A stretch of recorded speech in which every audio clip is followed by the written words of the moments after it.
line internal meeting आरंभ करी समस्त को शुभ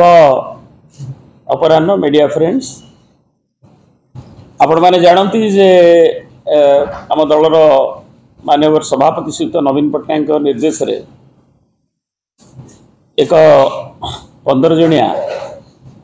समन्वय और कार्यान्वयन कमिटी गठित एवं तार आज प्रथम बैठक आम दलर हेडक्वार्टर शंख भवन में ये अनुष्ठित हो से आम गहन वर्तमान जो मैंने अच्छा स्नेहिनी छुरिया आमर सुदाम मारांडी शारदा नायक अन्य समस्त सभ्य केवल जड़े दिल्ली जाइछन्ति उपस्थित नथिले एवं आउ जड़े विलंब पहुँचे बोली कही से आसुचे तेणु बाकी समस्त बसी आज पुंखानुपुंख भाव आम बिजु जनता दलर जो दल की ओडिशावासी जो भाव बहुल समर्थन दीर्घदिन धरी रही आसी शासन दायित्व भी थिला उन्नयनमूलक काम भी नेतृत्व नहीं आसूला नवीन बाबू नेतृत्व में आज विरोधी दल हिसाब से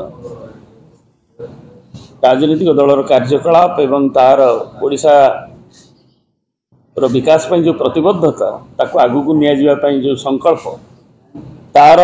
सांगठनिक ढांचा रूपरेख वर्तमान स्थिति रे जहाँ कौन कौन कार्यक्रम को नियाजिवो